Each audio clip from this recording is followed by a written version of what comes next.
몇 분에게 인사합니다. 은혜 받읍시다. 이렇게. 할렐루야. 미국에 팀 켈러라는 목사님이 계십니다. 오늘 말씀은 예수님이 고난받으신 이유라는 말씀을 드리도록 하겠습니다.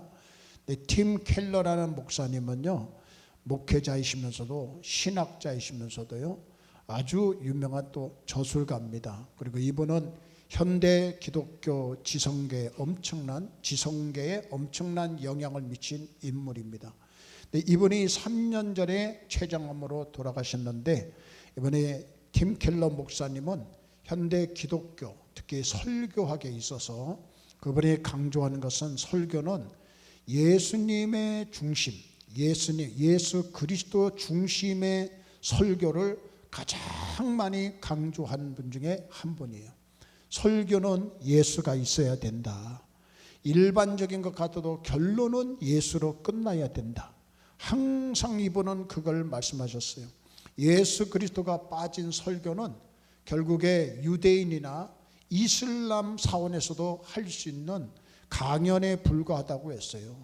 그래서 이 목사님은 예수가 없는 설교는 마치 길을 잃은 사람에게 지도만 던져주는 것과 같다는 겁니다. 지도만 던져주는 것 같다.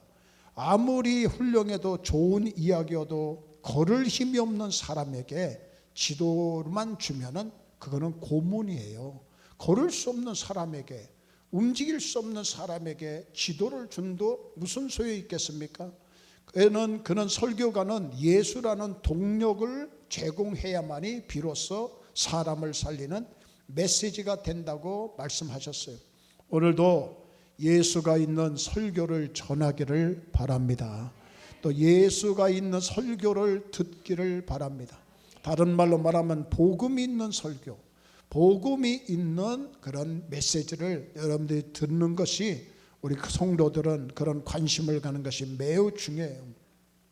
교회를 다니는 분들이면 웬만한 이 유머는 한 번씩 다 들었을 겁니다.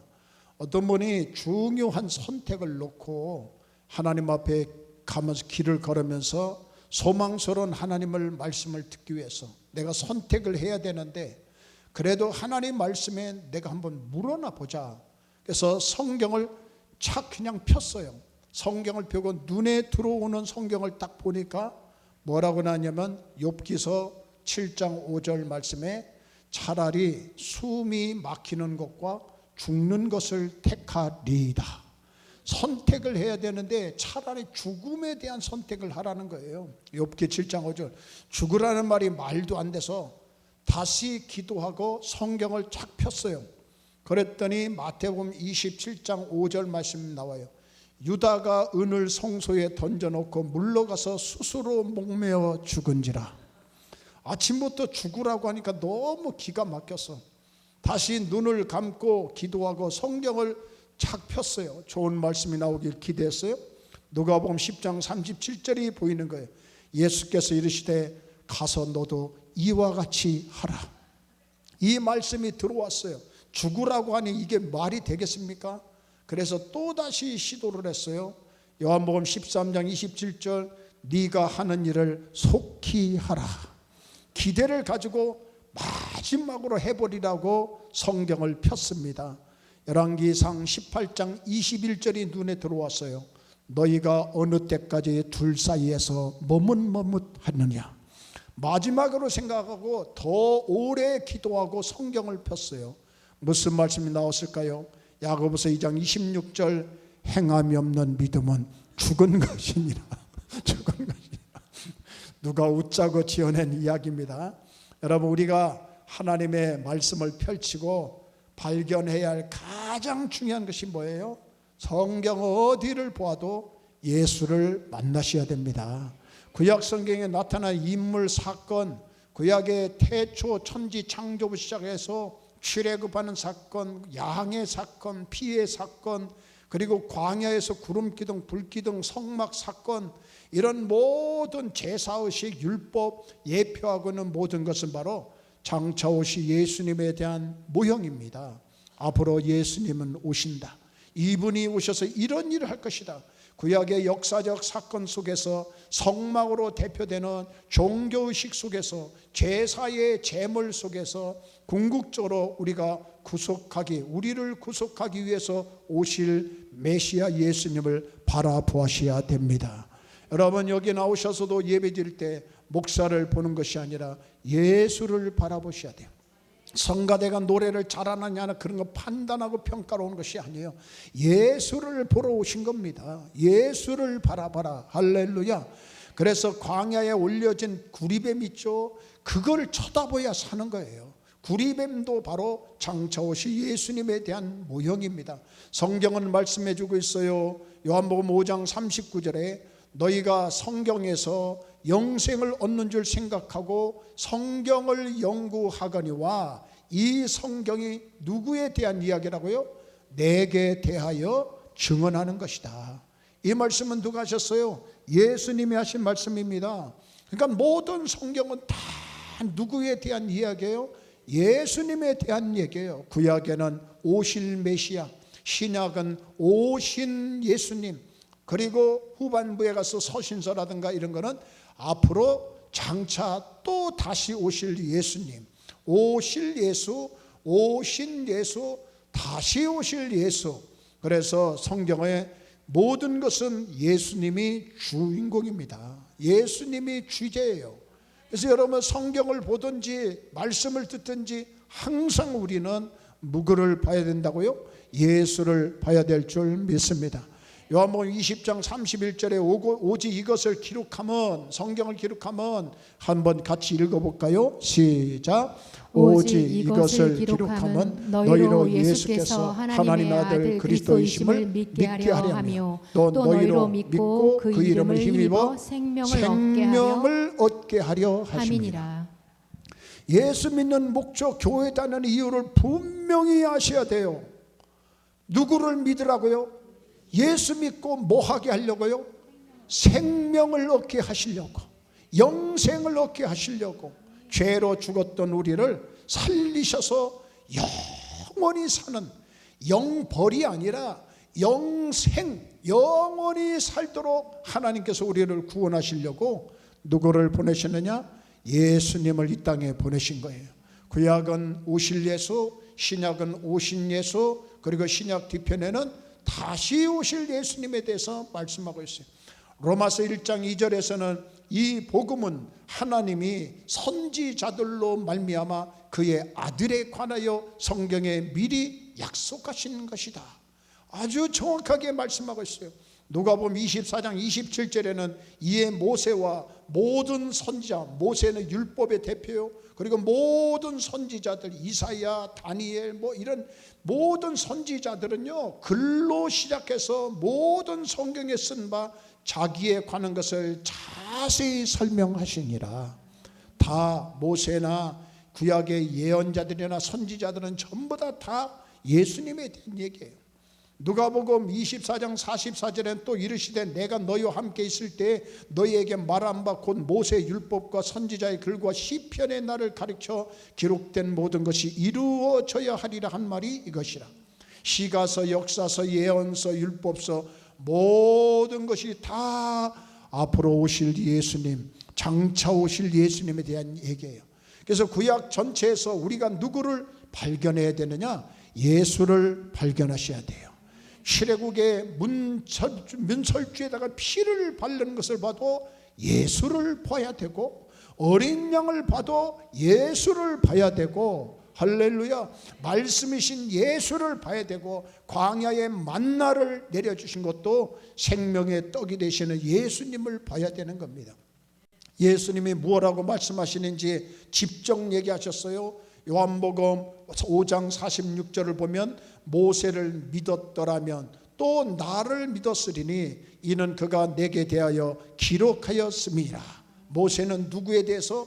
예수님에 대해서 기록한 거예요. 그래서 우리는 기도하고 성경 볼 때, 펼 때 성경 속에서 꼭 예수를 만나셔야 될 줄 믿습니다. 그것이 전부예요. 그럼 예수님은 언제부터 계셨습니까? 두말할 것 없어요. 예수님은 천지가 창조되기 전부터, 태초부터 삼위일체 하나님으로 계셨어요. 요한복음 17장 5절에 보면 예수님이 친히 말씀하신 아버지여 창세전에 내가 아버지와 함께 가졌던 영화로서 지금도 아버지와 함께 나를 영화롭게 하옵소서. 창세전부터 예수님은 아버지와 함께 계셨어요. 요한복음 1장 1절에는 태초에 말씀이 계시니라. 그 말씀이 하나님과 함께 계셨고 그 말씀이 곧 하나님이시니라. 만물이 그로 말미암아 지은 바 되었으니 지은 것이 하나도 그가 없이는 된 것이 없느니라. 모든 만물은 태초부터 계셨던, 창세전부터 계셨던 예수님이 이 세상 모든 만물을 다 창조하셨습니다. 만물이 그에게서 다 나왔어요. 그가 세상에 계셨으며 세상은 그로 말미암아 지은 바 되었으니 세상이 그를 알지도 못하였다고 했어요. 예수님이 이 세상 모든 것을 창조하셨는데도 사람들이 그를 알지를 못하였어요. 그러나 구약에서도 예수님은 계셨고 활동을 하셨습니다. 구약에 어떻게 활동하셨습니까? 세상은 우연히 된 것이 아니에요. 하나님이 창조하신 겁니다. 우연이라는 것이 없어요. 원인이 있으면 결과가 있는 겁니다. 이런 종도 이것이 갑자기 생긴 것이 아니에요.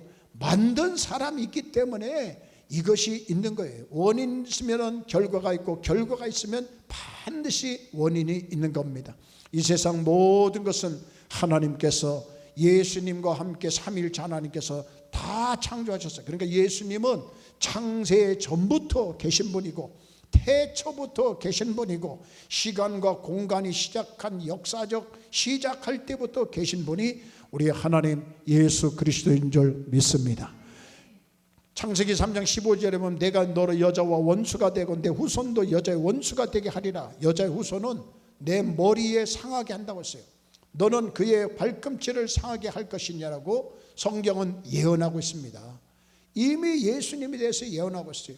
창세기 22장 15절을 보면은 여호와의 사자가 하늘에서부터 두 번째 아브라함을 불러 이르시되 여호와께서 이르시되 내가 나를 가르쳐 맹세하노니 하나님이 자기 자신을 가르쳐 맹세하노니 네가 이같이 하여 아들을 하나님 앞에 바치려는 이같이 하여 네 아들 독자도 아끼지 아니하신즉 내가 내게 큰 복을 보고 주고 그 다음 잘 들으세요. 네 씨가 크게 번성하여 하늘의 별과 같고 바닷가의 모래와 같으니 네 씨가 대적의 성문을 차지하리라.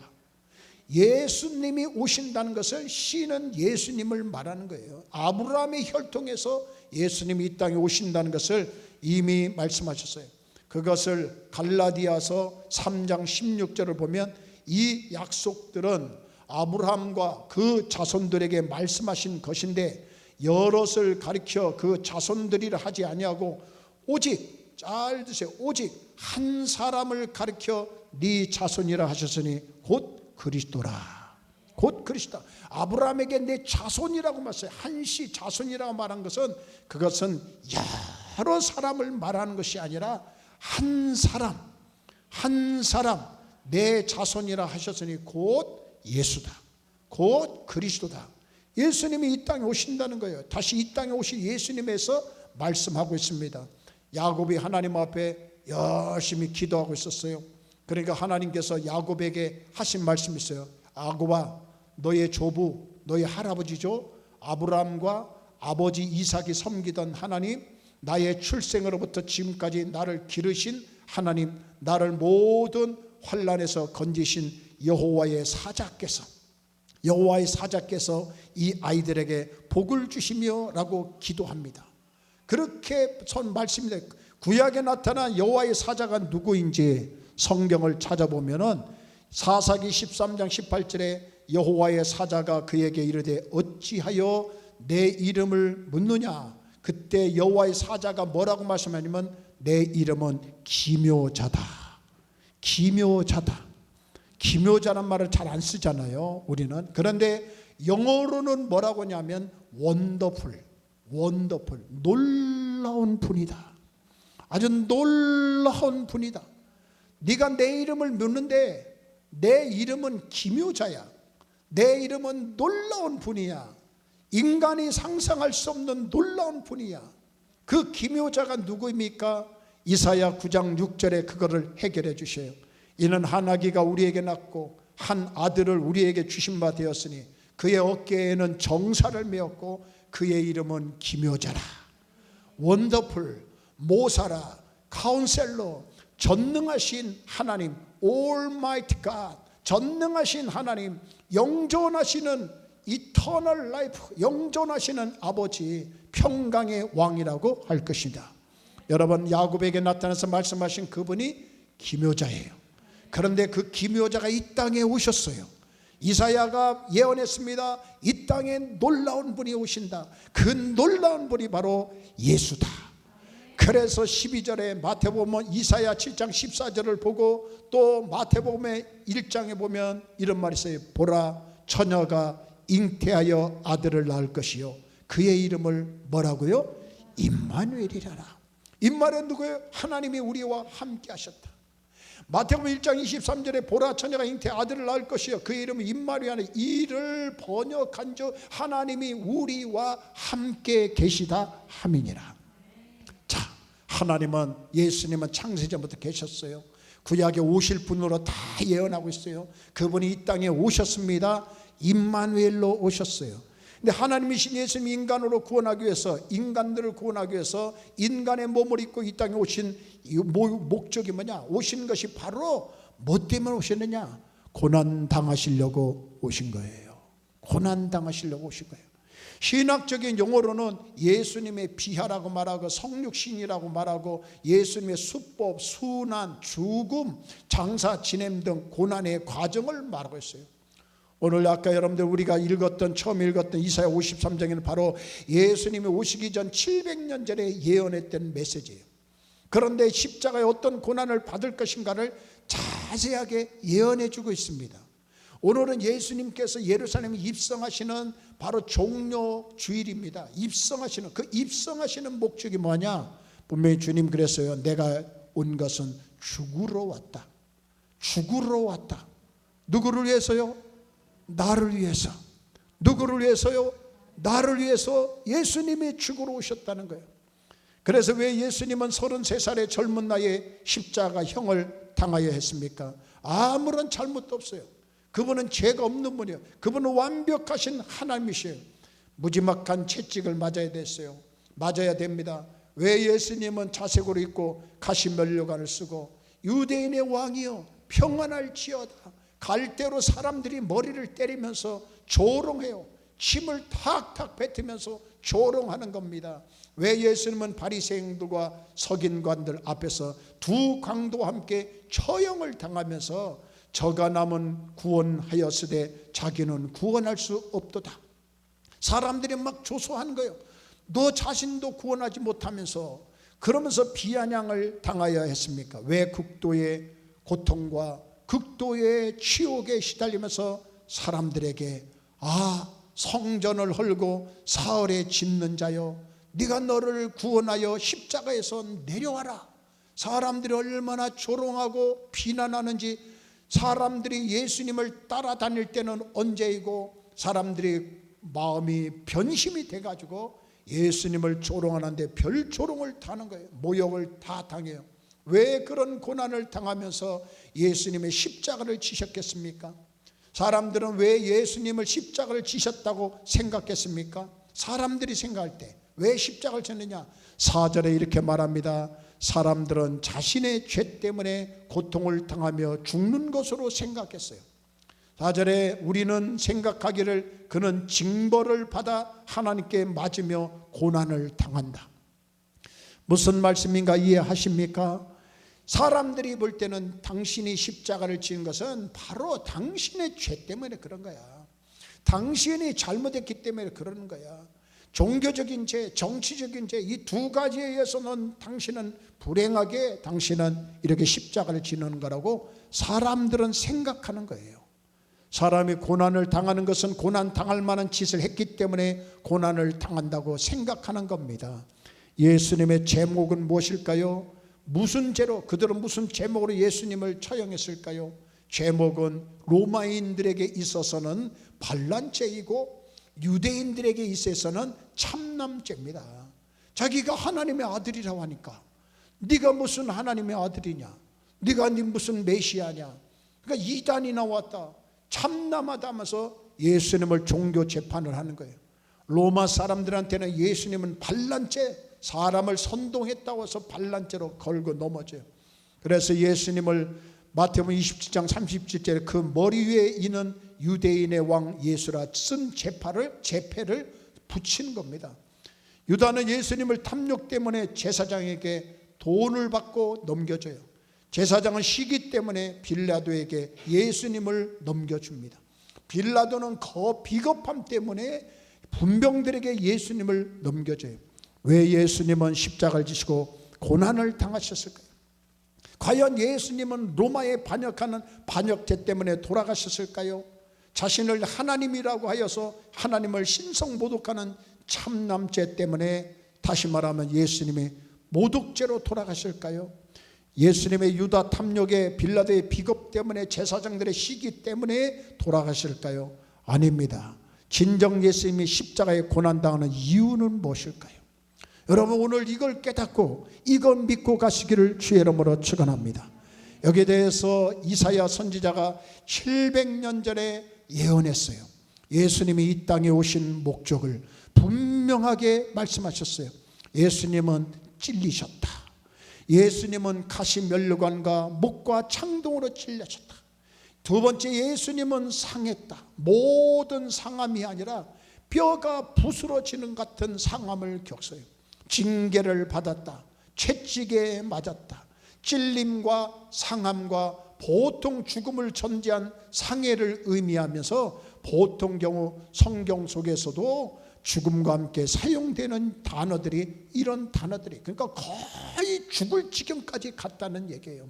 죽기 직전까지 고통을 겪고 돌아가셨다는 얘기죠. 주님이 찔림의 고통, 상함의 고통, 징계의 고통, 채찍의 고통을 당한 이유가 무엇이라고 성경을 말씀하고 있어요.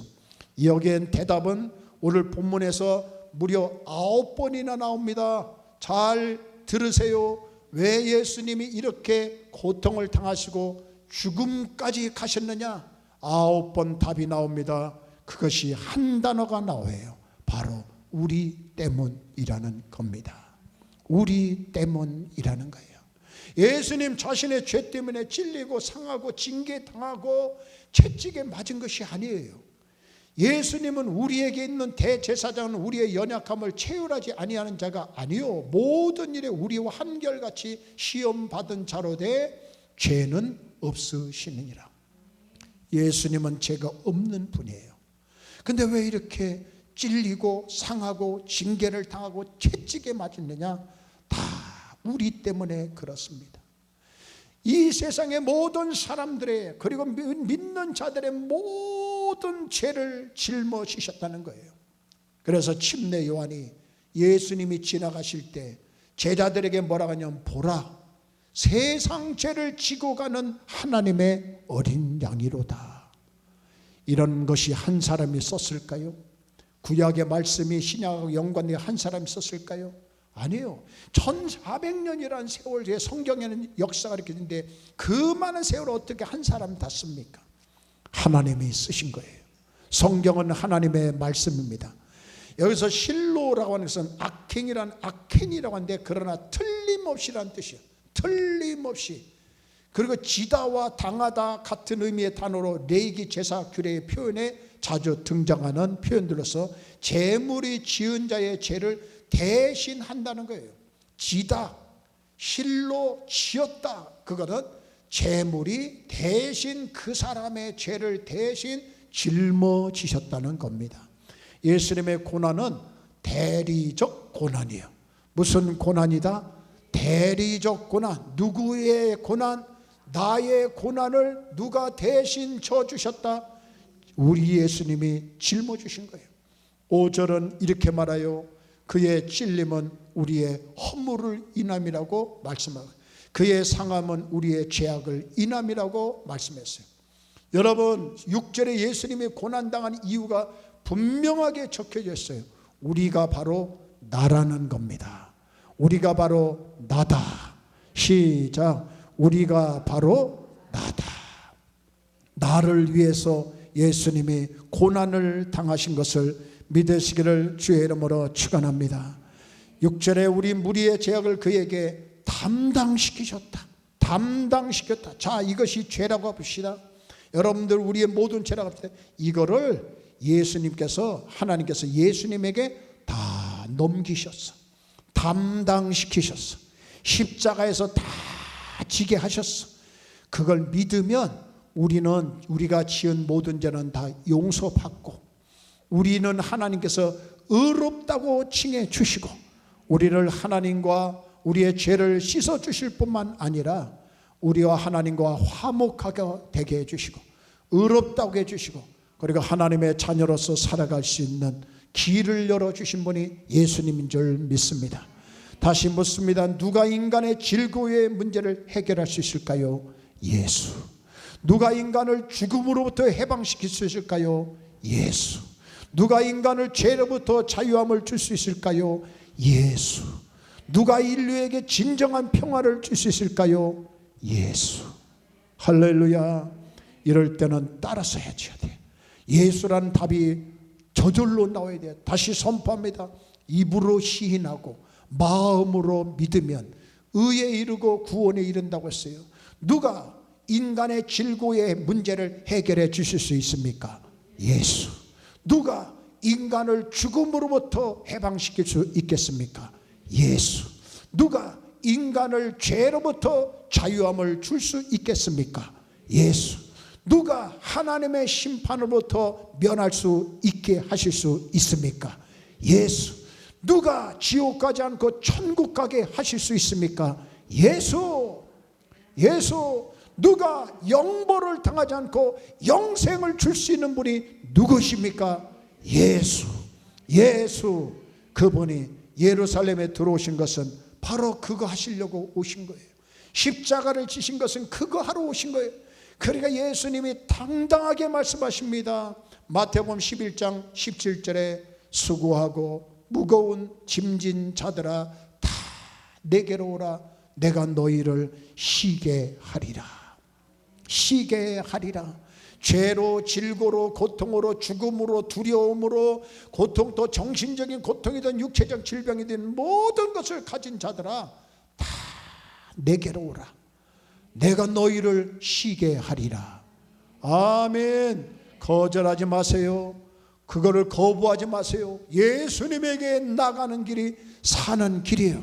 생명의 길이에요. 그러니까 주님께서 이사야 55장 1절에도 선지자를 통해서 이렇게 말씀하고 있어요. 너희 목마른 자들아 물로 나오라.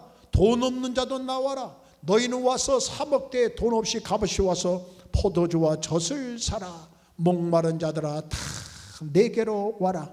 수고 없고 무거운 짐진 자들아 다 내게로 오라고 말씀하셨어요.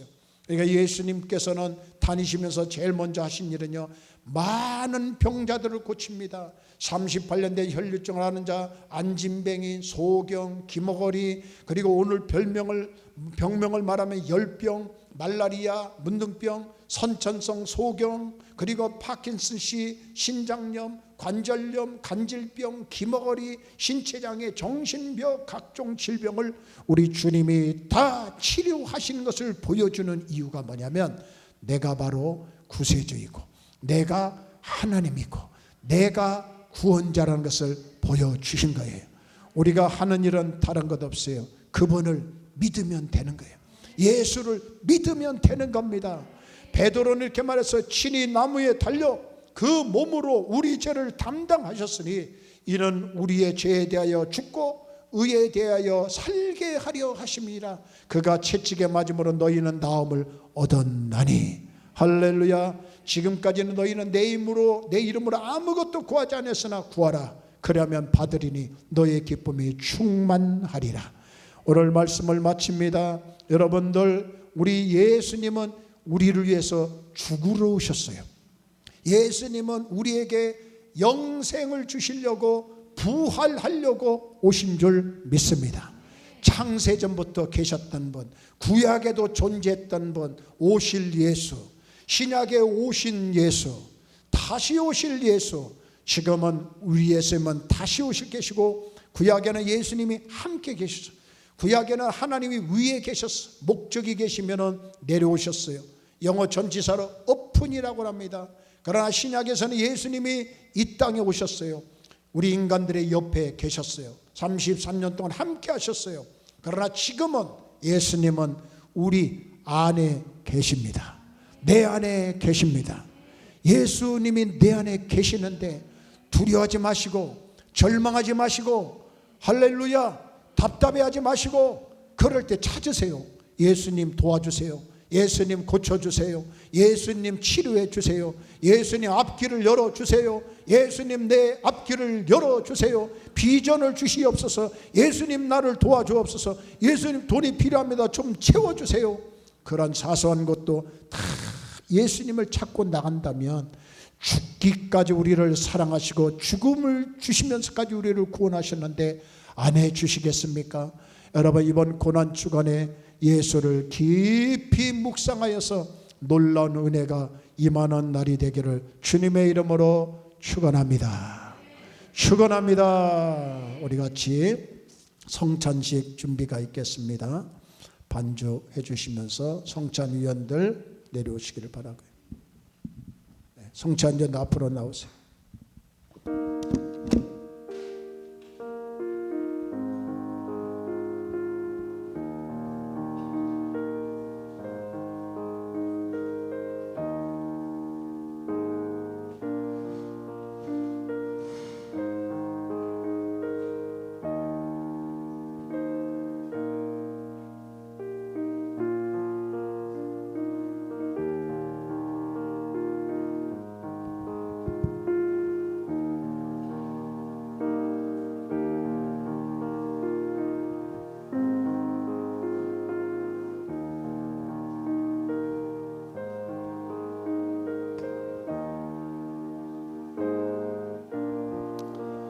할렐루야. 성찬식은요 영어로 홀리 커뮤니언이라고 얘기하는데 이것은 기독교 신앙에서 가장 핵심적이고 신비로운 의식 중에 하나입니다. 분명한 것은 어떤 교주가 어떤 황제가 만든 게 아닙니다. 이 제도는 예수님이 만드신 거예요. 예수님이 명령하신 겁니다. 그리고 단순히 떡과 포도주를 나누는 예식으로 생각하시면 안 됩니다. 예수님의 희생을 기억